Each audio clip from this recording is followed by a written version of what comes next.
एकदम भोली भाली लग रही है भाई, चश्मे वाली। अरे ओ मैडम, नया एडमिशन है क्या? रास्ता भटक गई हो तो हम छोड़ आए कॉलेज तक। बड़ी घमंडी लग रही है सर जी। हाँ। अरे कोई ना, 2-4 दिन में सारी हेकड़ी निकाल देंगे इसकी।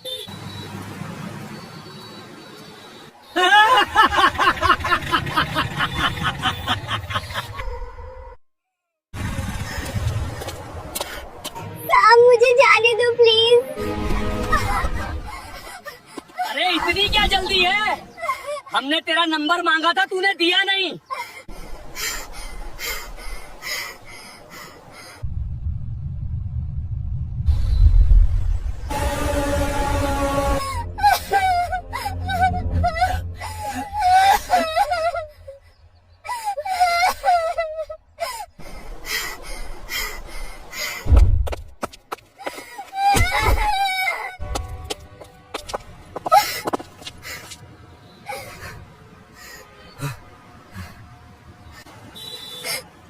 रो मत अदिति, तुम घर जाओ।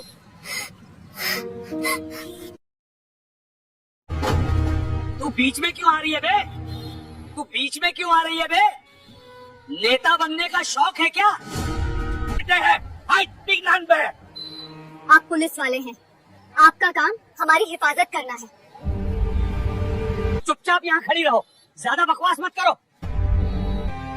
आप सरेआम एक लड़की को तंग कर रहे हैं, आपको शर्म नहीं आती? आपका काम हमारी हिफाजत करना है, आप सरेआम एक लड़की को तंग कर रहे हैं। चश्मिश, तेरी जुबान बहुत चल रही है, अभी थाने ले जाके तेरी सारी नेतागिरी निकाल दूंगा। मुझे थाने किस जुर्म में ले जाओगे? वर्दी पहनी है तो इसका मतलब ये नहीं कि तुम जो चाहो वो कर सकते हो।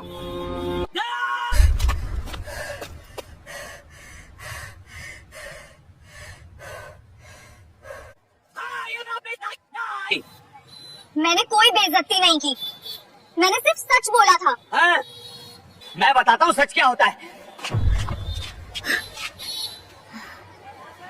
तू बहुत उड़ रही है ना?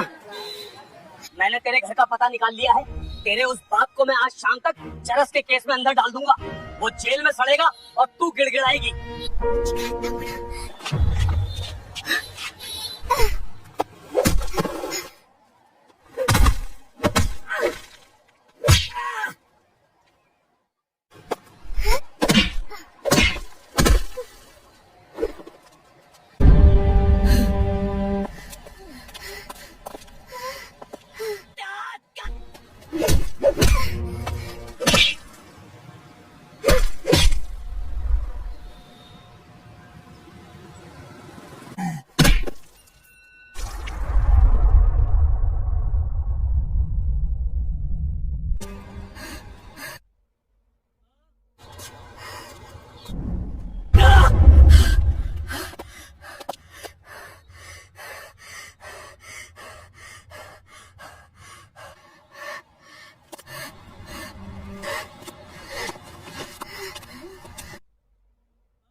तेरी ये हिम्मत!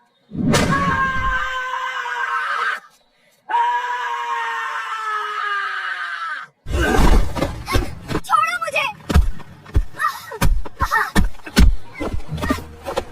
छोड़ो मुझे!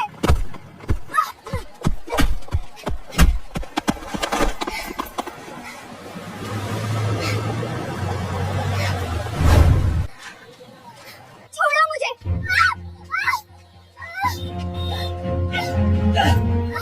तुम गुंडे हो, छोड़ो! आज मैं तुझे बताऊंगा कि पुलिस वाले पे हाथ उठाने का अंजाम क्या होता है।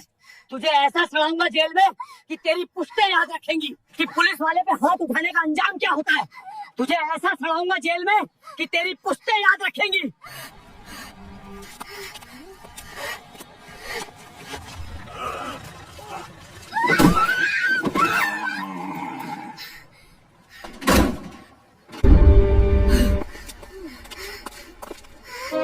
बेचारी बच्ची की जिंदगी बर्बाद कर दी इस जालिम ने।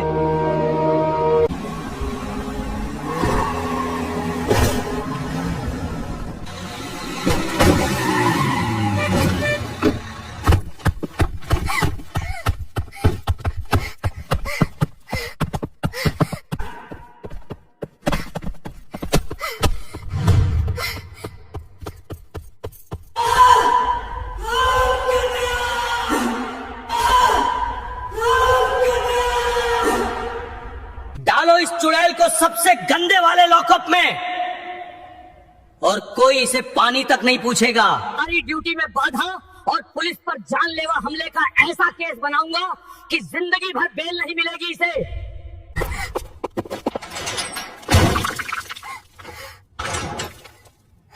Please don't leave me here.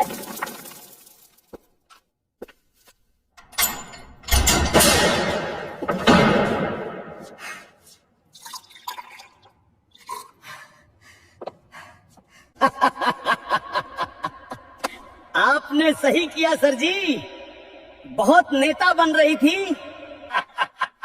आज रात भर जब मच्छरों के बीच भूखी प्यासी सड़ेगी ना, तब सुबह तक सारी अकड़ निकल जाएगी।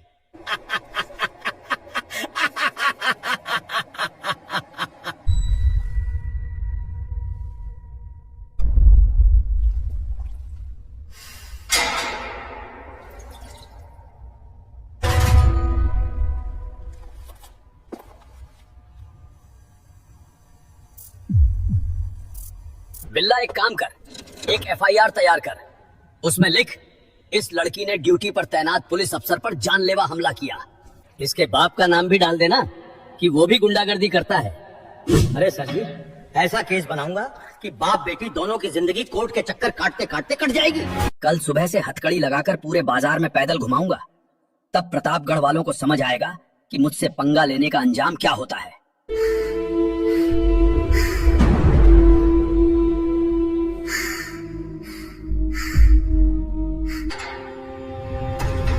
मैं अदिति और बूढ़ी अम्मा के एक एक आंसू का बदला लूंगी।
ओ बाजार वालों,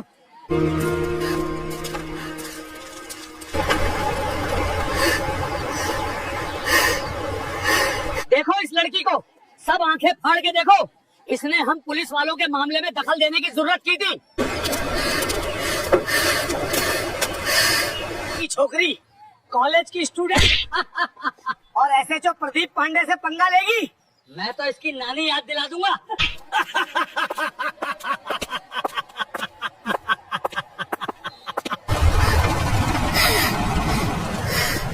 अभी तो सिर्फ इसके साथ किया है, कल को इसके बाप को भी घसीट कर लाऊंगा इसी बाजार में, तब पता चलेगा। अरे देखो जरा इसे, कैसे शरीफ बनने का ड्रामा कर रही है। कल तक तो बहुत जुबान चल रही थी, अब एकदम चुपचाप चल रही है। सारी अकड़ निकल गई ना कोठरी में, एक ही रात में दिमाग ठिकाने आ गया। अभी तो हमने इस पे हाथ भी नहीं उठाया है। अरे सुनो जरा। देखो तो सही, ये लड़की हमें कानून सिखाने आई है। जिसके आगे सारी दुनिया झुकती है, ये उसके आगे खड़ी हुई थी। इसकी नाक से सड़क पे लकीरें ना निकलवा दूं तो मेरा नाम भी प्रदीप पांडे नहीं। ओए कल्लू, प्यास लग रही है, जा गाड़ी से एक पानी की बोतल ला।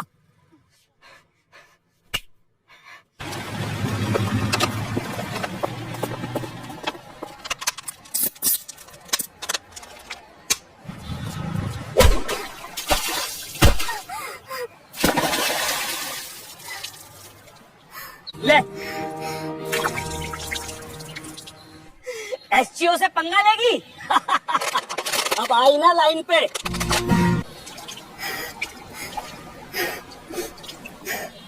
देख लो इसका अंजाम। आइंदा से कोई जरूरत नहीं करेगा हमारे आगे बोलने की। डालो डालो इसे गाड़ी में।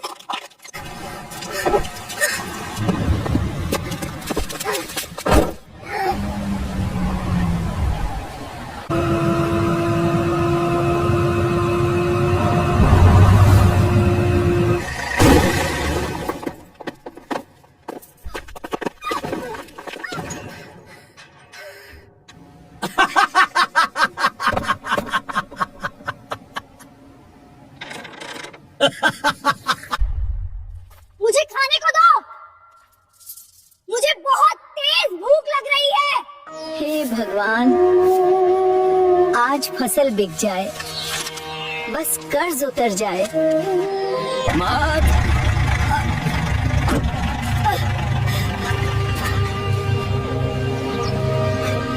तुम अभी भी लकड़ी के चूल्हे पे? गैस क्यों नहीं ली? गांव में गैस कहाँ बेटा? कोई परेशानी है? पिछले साल बारिश ने फसल खराब कर दी, बीज उधार लेना पड़ा। कितना कर्ज? ज्यादा नहीं। मंडी में मैं साथ चलूंगा। नहीं, तुम अफसर हो। फौजी आया है, अब मंडी वाले सीधे हो जाएंगे।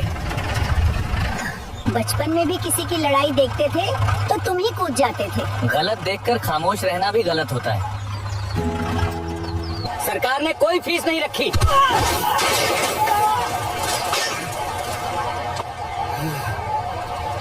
500 प्रति बोरी शर्ट। एंट्री। रसीद? यहाँ रसीद नहीं, अनुमति मिलती है। क्या मसला है? पैसे नहीं दे रहे। फौजी लगते हो, मगर मंडी में हमारा कानून चलता है। कानून किसी का नहीं होता, सिर्फ कानून होता है। ये फौज की छावनी नहीं है मेजर साहब, यहाँ उसूल हमारे चलते हैं। उसूल नहीं, गैर कानूनी वसूली कहते हैं इसे। पहले फीस,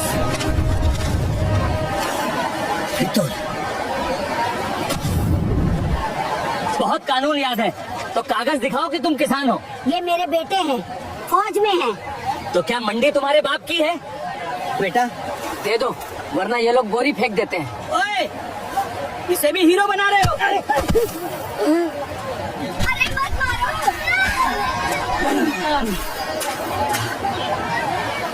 मैं इसकी रिकॉर्डिंग कर रहा हूँ।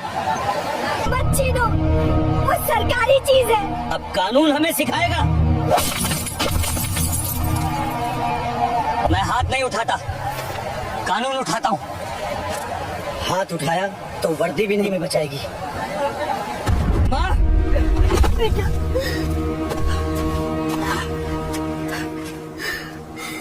लड़ाई मत करना। Sir, major Aryan Singh reporting.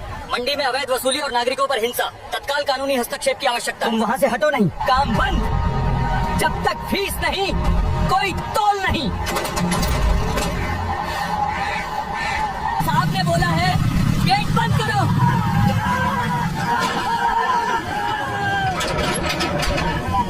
हमें बाहर जाने दो। ये कैद है क्या? अमन और कानून बनाए रखने के लिए बंद किया है। बेटा, मुझे डर लग रहा है। मैं हूं ना, कुछ नहीं होगा। हाँ सर, एक फौजी अफसर मसला बना रहा है। जी जी जी, मैं संभाल लूंगा, बस थोड़ी और फोर्स भेज दीजिए। क्या कर रहा है?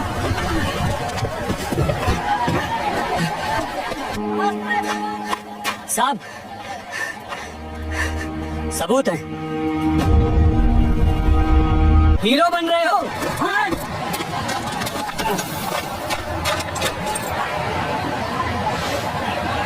अभी भी वक्त है, पैसे देकर निकल जाओ। मैं पैसे देकर नहीं, सच दिखा कर जाऊंगा। तो फिर तुम यहाँ से जाओगे नहीं। कानून पहुंच गया।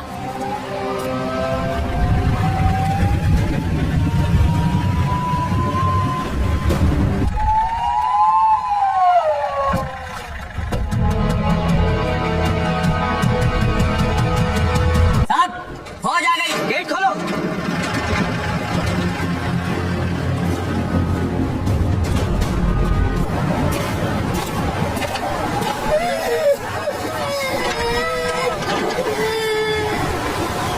जय हिंद सर। रिपोर्ट। गैर कानूनी वसूली, नागरिकों पर हिंसा, मंडी सील करके लोगों को रोका गया है। सर, ये अंदरूनी मामला है, कानून व्यवस्था बनाए रखने के लिए कार्रवाई। मैंने आपसे नहीं पूछा।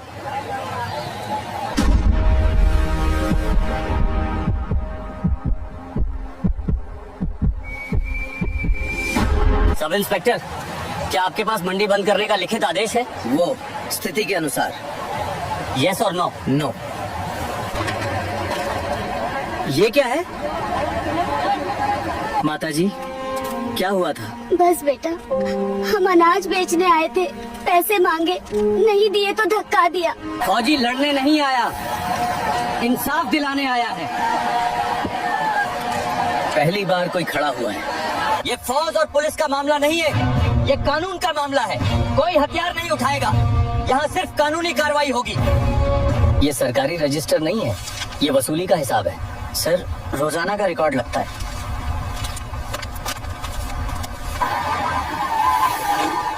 जल्दी कैमरा ऑन करो। आपको किस बात पे रोका गया? हर बोरी पे पैसे लेते थे, ना दे तो मार देते। माताजी, आपको चोट कैसे लगी? हम पैसे नहीं दे सके, बस धक्का दे दिया। किसी ने भी कुछ नहीं बोलना, सब कहेंगे कि भीड़ ने हमला किया था। लेकिन साहब, वीडियो मैं संभाल लूंगा। कितनी बार कहा है रिकॉर्डिंग बंद।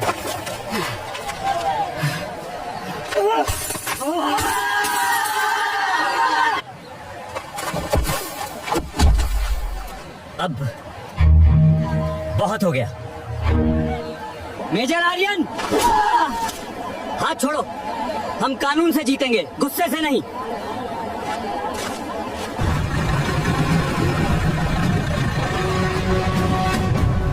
यहाँ क्या हो रहा है? सब लोग शांत रहें। अब यहाँ कानून बोलेगा। सब इंस्पेक्टर रियाज शेख आगे आए।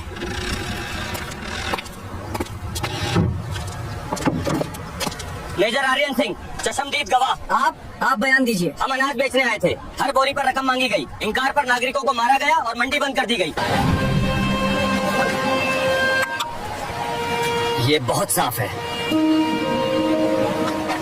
माता जी, घबराइए नहीं, बस सच बताइए। हमसे पैसे मांगे, नहीं दिए तो धक्का दिया, मैं गिर गई। रोज पैसे लेते थे।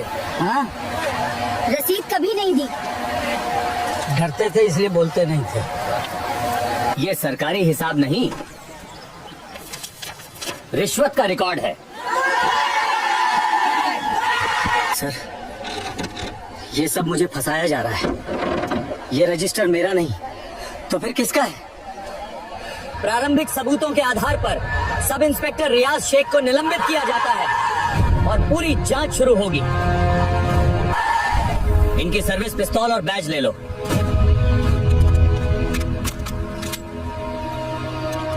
सर, ये बेइज्जती है।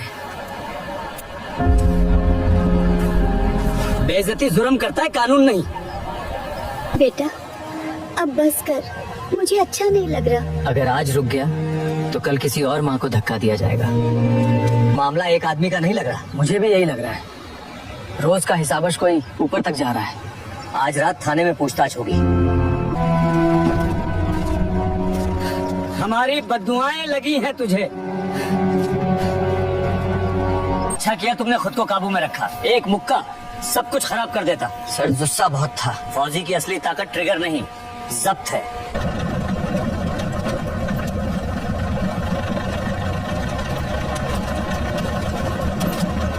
रोज कितनी रकम वसूली होती थी? मुझे नहीं मालूम। रजिस्टर मिला है, तुम अकेले नहीं हो। ऊपर कौन है? सर, पैसे मैं अकेला नहीं लेता था, हिस्सा ऊपर जाता था। किसके पास? अंदर के लोगों तक। सच बोल दो, वरना ये फाइल तुम्हें अकेला मुजरिम बना देगी। सर, हिस्सा ऊपर जाता था हफ्तावार। किसके जरिए? मंडी कमेटी का क्लर्क, वही जमा करता था। नाम मुकेश पाल। कौन? पुलिस, दरवाजा खोलो। आपको पूछताछ के लिए चलना होगा।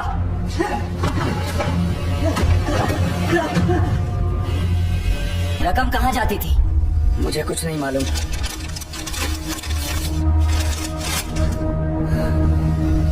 ये तुम्हारी लिखाई है? सच बोलोगे, वरना धोखाधड़ी और आपराधिक साजिश दोनों लगेंगी। सर, हर हफ्ते हिस्सा जाता था ऊपर वालों तक। नाम बताओ।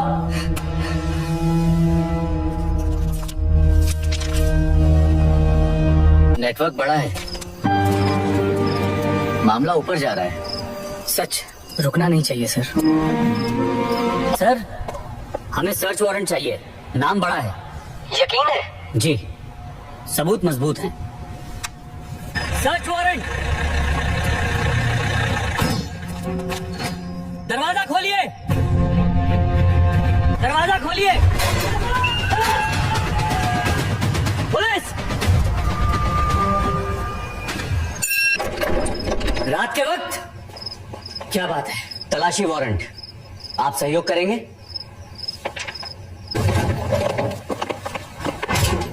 सर ये बंद है, खोलो। ये सरकारी तनख्वाह नहीं लगती, ये निजी रकम है, हिसाब अदालत में देंगे।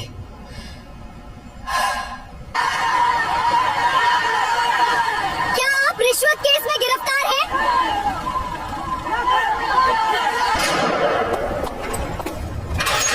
मैंने कहा था मामला ऊपर जाएगा, सच जीत गया। सुन लो सब लोग, अगर आज भी इस जमीन से पानी नहीं निकला तो हमारा गांव संकट में पड़ जाएगा।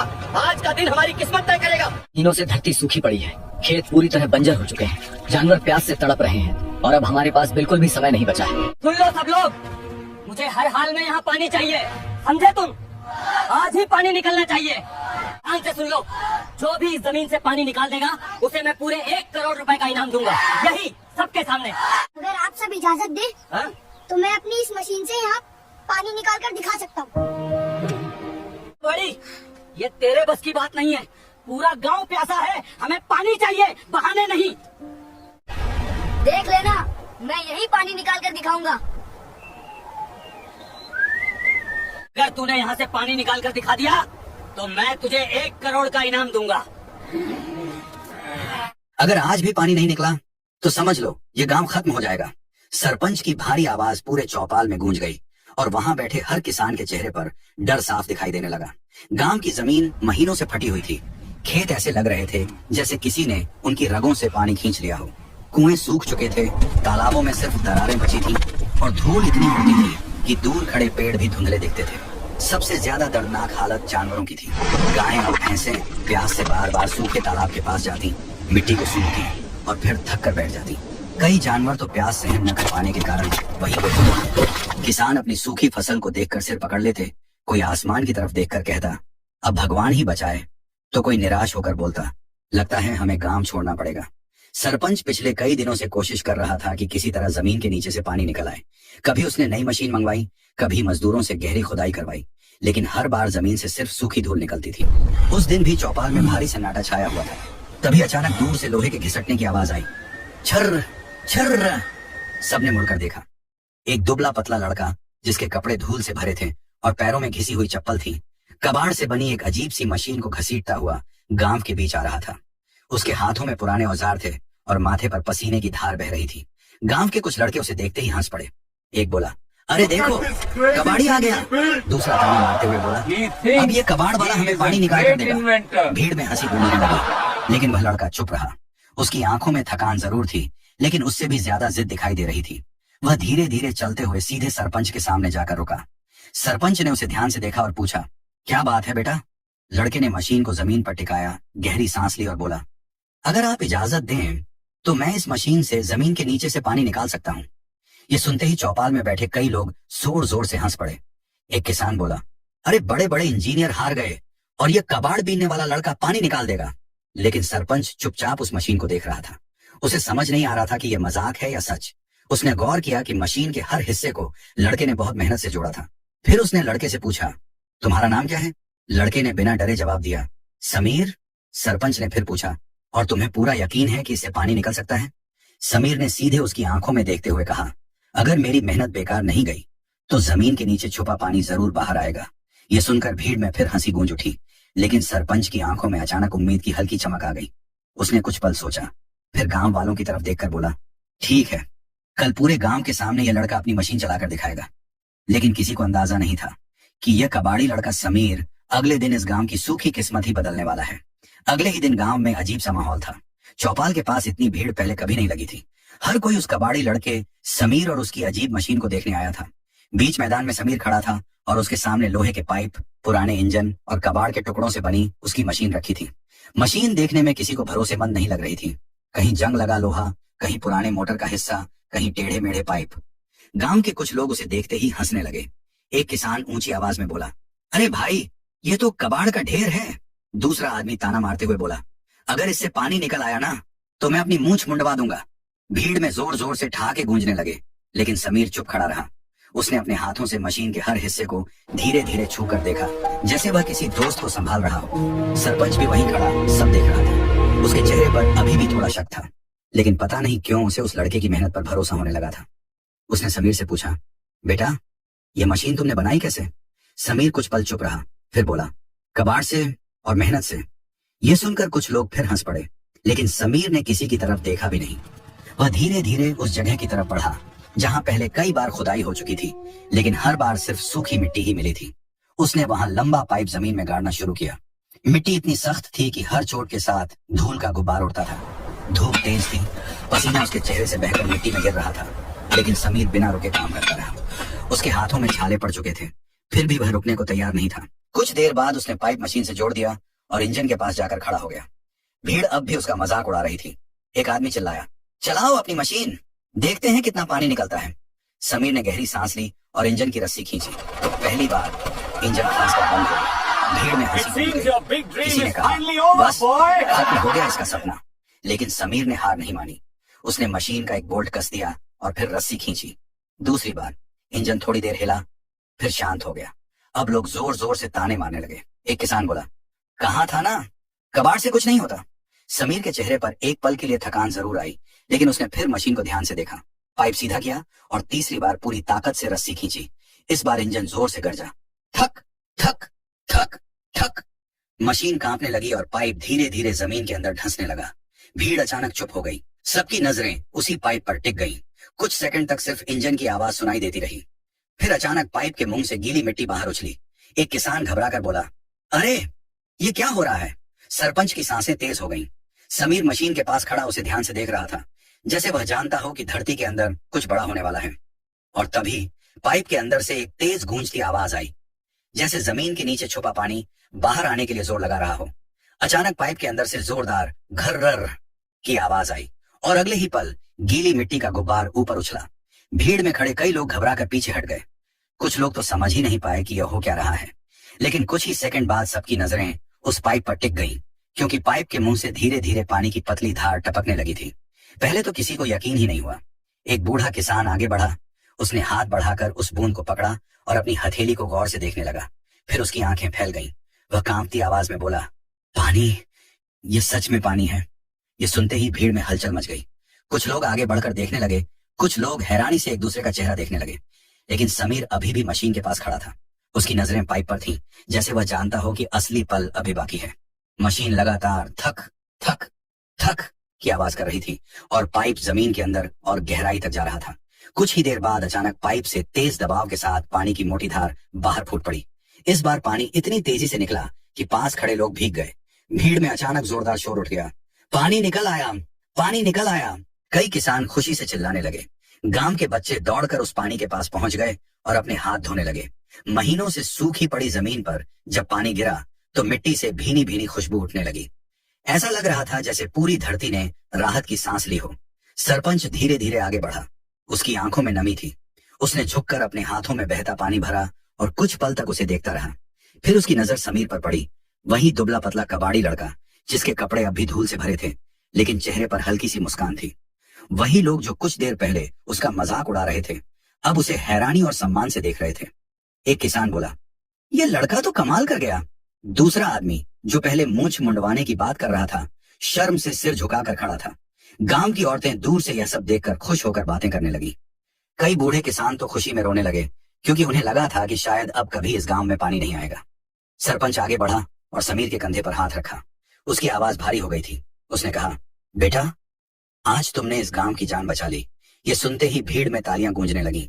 लोग समीर के आसपास इकट्ठा हो गए।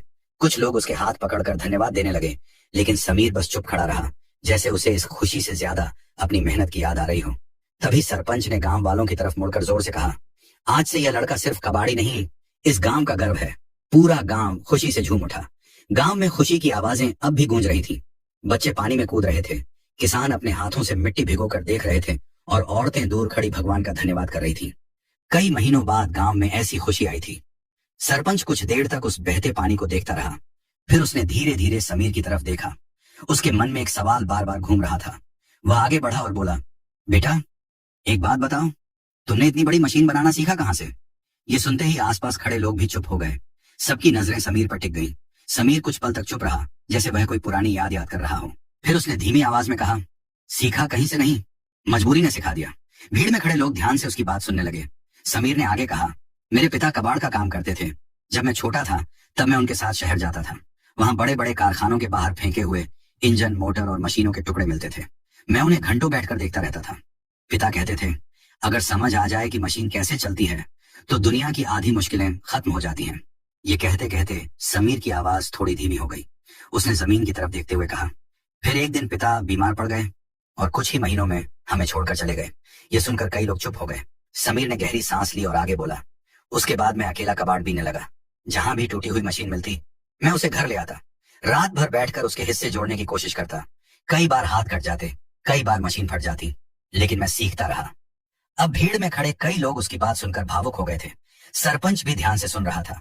समीर ने फिर पानी की तरफ देखा और बोला, जब मैंने गांव की हालत देखी, सूखी जमीन, प्यासे जानवर, तो मुझे लगा अगर जमीन के नीचे पानी है तो उसे बाहर लाने का तरीका भी जरूर होगा। बस उसी दिन से मैंने ये मशीन बनानी शुरू कर दी। ये सुनकर वहां खड़े कई किसानों की आंखें भर आईं। उन्हें याद आया कि वही लड़का अक्सर गांव के बाहर कबाड़ इकट्ठा करता दिखता था और कई लोग उसे बेकार समझकर नजरअंदाज कर देते थे।